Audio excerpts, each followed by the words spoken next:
નમસ્કાર દોસ્તો, જય હિન્દ અને સ્વાગત છે આપ સૌ દોસ્તોનું આપણા આજના સેશનમાં. આરઆરબી એનટીપીસી જેની 12 પાસ ઉપર ભરતીઓ આવી ચૂકી છે, 3000 પ્લસ જેવી જગ્યા છે. ગુજરાતમાં 150 કરતા પણ વધારે જગ્યાઓ છે. હવે ઘણા બધા લોકોએ અમારા આગલા સેશનોની અંદર કોમેન્ટ કરી કે સાહેબ આ 7મું પગાર પંચ તો ઠીક છે, પણ 8મું પગાર પંચ આવે છે, જે હવે કેન્દ્ર સરકારે 8મું પગાર પંચ માટેની મંજૂરીઓ છે એ આપવામાં આવી છે. 2026 થી એ લાગુ પણ થઈ જશે. અને આ 8મું પગાર પંચની અંદર તમે જે વાત કરો છો એ મુજબ કેન્દ્ર સરકારના કર્મચારીઓ માટે દિવાળી છે, તો કેટલા રૂપિયા ત્યારે પગાર થઈ શકે કે જેથી કરીને તમને એક વસ્તુનો અંદાજો આવે કે રેલવેની નોકરી કરવી કે ન કરવી? તો આવો દોસ્તો કરીએ એની ઉપર આખી વાત, એની ઉપર ચર્ચા. તો રેલવે દ્વારા અત્યારે જે ભરતી જાહેર કરવામાં આવી છે એ ટોટલ 4 પોસ્ટ માટે છે. અને આ ભરતી આખી છે કેના ઉપર? તો કે 12 પાસ ઉપર. કમર્શિયલ કમ ટિકિટ ક્લાર્ક, એટલે ટિકિટ ક્લાર્કની જગ્યાઓ છે.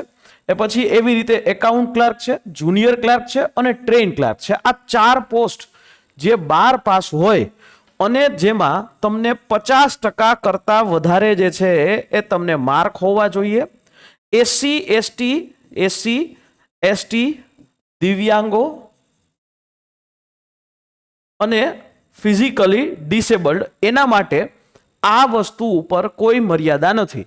પણ ઓબીસી, ઈડબ્લ્યુએસ અને ઓપન, આ લોકો મારા માટે 50%નો એક ક્રાઇટેરિયા છે.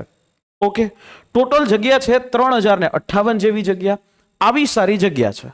હવે આની અંદર જો આપણે વાત કરીએ કે અત્યારે 7મા પગાર પંચ મુજબ કેટલો પગાર થાય, જો તમે પહેલા મહિનાની સેલરીને જોવા જાઓ અને માની લો ફોર એક્ઝામ્પલ કે તમે જોબમાં લાગી ગયા, તો તમારા હાથમાં 7મા પગાર પંચ મુજબ કેટલો પગાર થશે? આની આખી પ્રોસેસ કમ્પ્લીટ થતા 2027 થઈ જશે.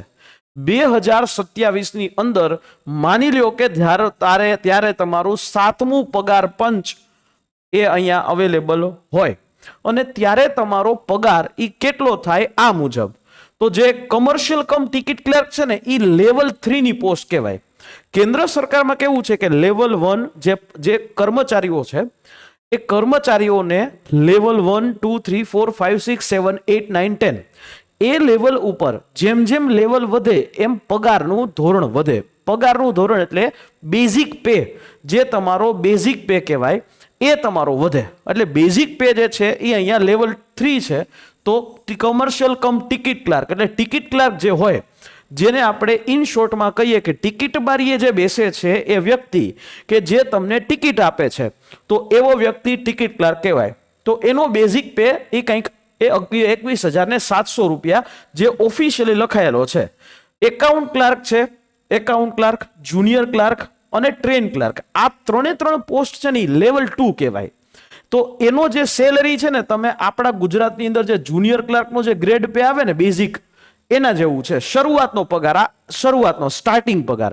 પછી દર વર્ષે ઇન્ક્રીમેન્ટ આવે, દર વર્ષે મોંઘવારી ભથ્થું મળે, ઓવર ટાઈમ મળે, ઓવરટાઈમની સાથે સાથે તમને ટ્રાવેલિંગ અલાઉન્સ મળે, યુનિફોર્મ ભથ્થું મળે, એવા તો ઘણા બધા ભથ્થાઓ મળે.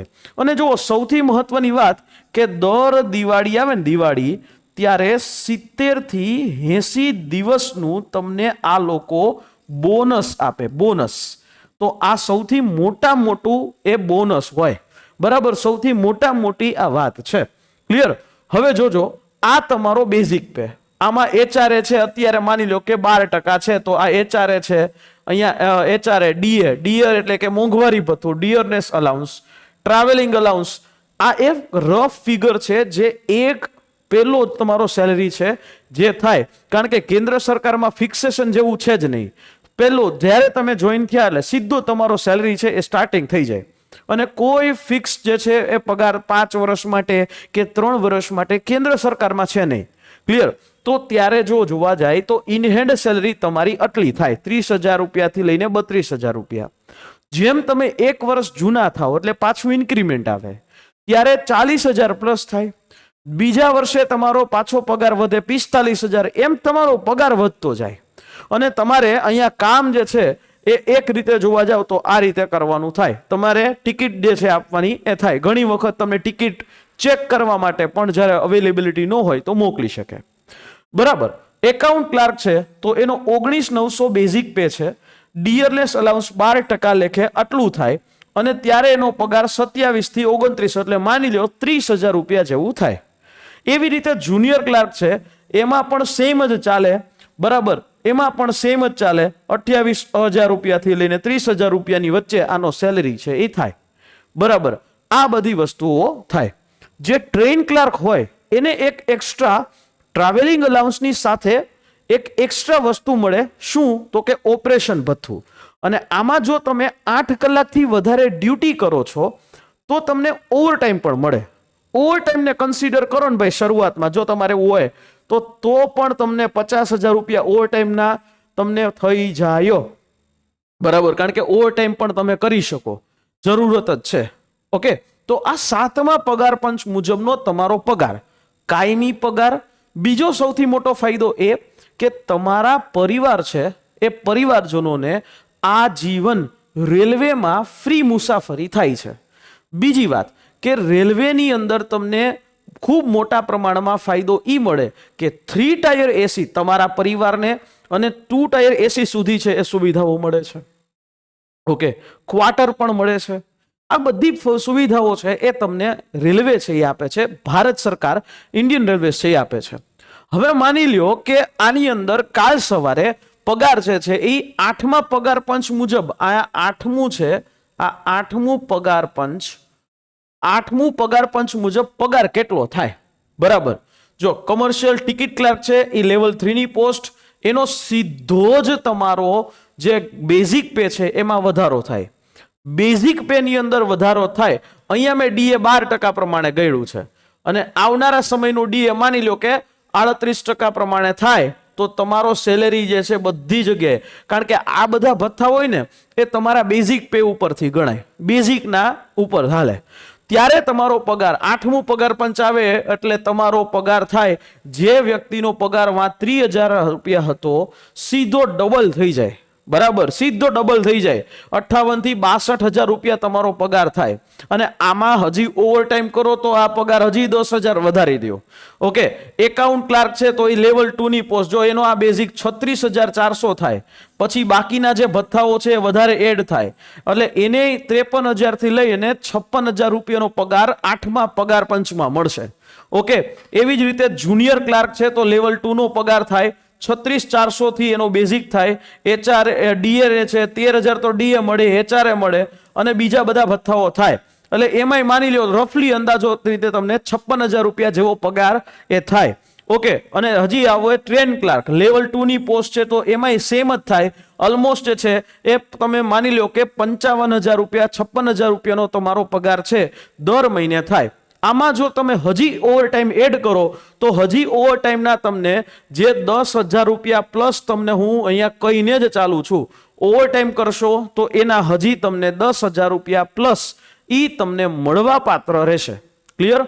આટલો ફાયદો છે. આ પ્રકારનો ફાયદો છે. જો તમે એવું ધારી લ્યો કે મારે ચોક્કસથી આને ઉપર કામ કરવું જ છે, મારે આ ભરતીમાં નામ લેવું જ છે, તો રેલવે તમારા માટે, ગુજરાતના વિદ્યાર્થીઓ રેલવે છે ને એની સિરિયસનેસ નથી લેતા.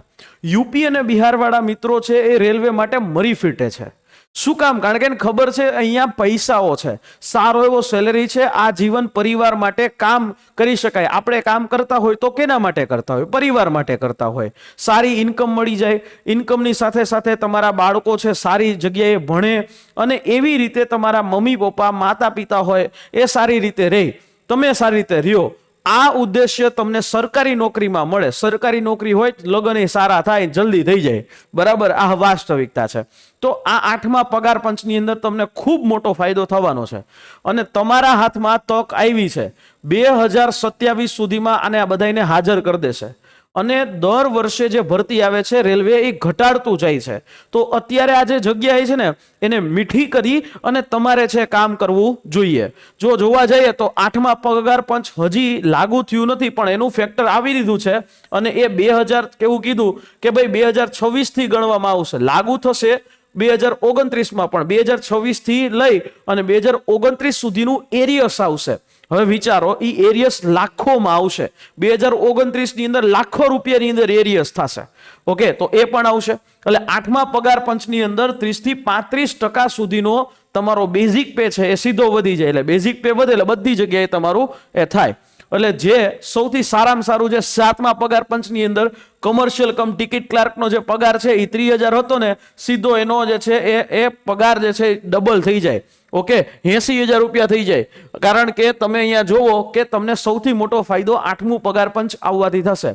હવે તમે મને એમ કહો, કઈ સરકારી નોકરી જે છે કે જેની અંદર રાજ્ય સરકારમાં આટલો મોટો ચેન્જીસ થાય છે? તો કે કોઈ નહીં.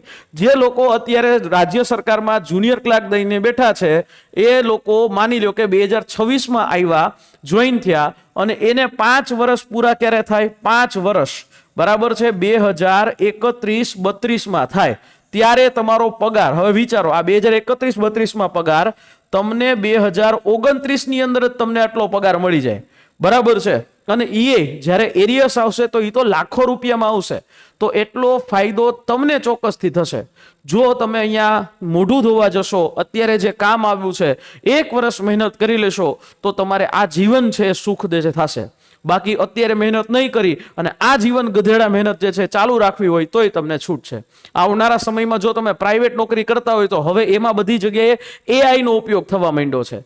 AI નોકરી ખાઈ છે પણ ખરી. હમણાં તાજેતરમાં ઘણી બધી એવી પ્રાઇવેટ કંપનીઓ, મલ્ટીનેશનલ કંપનીઓએ કર્મચારીઓને છૂટા કરવા પડ્યા. શું કામ? કારણ કે નોકરી જ નથી. બરાબર, કારણ કે એનું બધું કામ છે એ AI લઈ લીધું છે.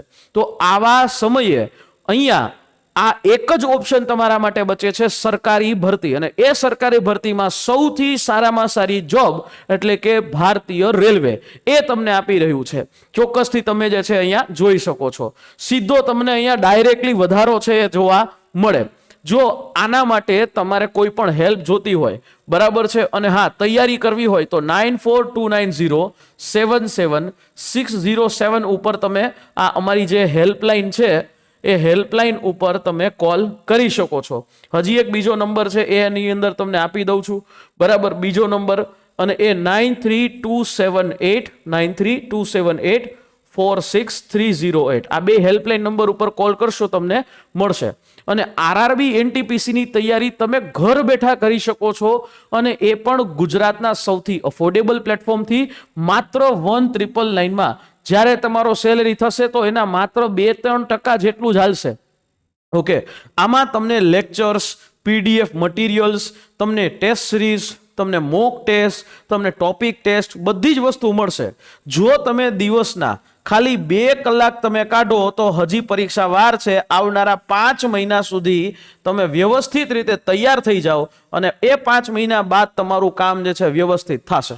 દોસ્તો, જો વ્યવસ્થિત કરવું હોય તો ચોક્કસથી જોઈન કરી લેજો આપણી આ બેચ. અને ફરી પાછા આપણે મળીએ નેક્સ્ટ વિડીયોની અંદર. અને હા, આ જ પ્રકારની તમામ ભરતી વિષયક અપડેટ માટે અમારું ટેલિગ્રામ ચેનલ છે ને એને જોઈન કરી લેજો, કે જ્યાં તમને રેગ્યુલરલી તમામ ભરતીઓ વિશેની માહિતીઓ છે મળતી રહેશે. મળીએ નેક્સ્ટ સેશનમાં. જય હિન્દ, જય ભારત.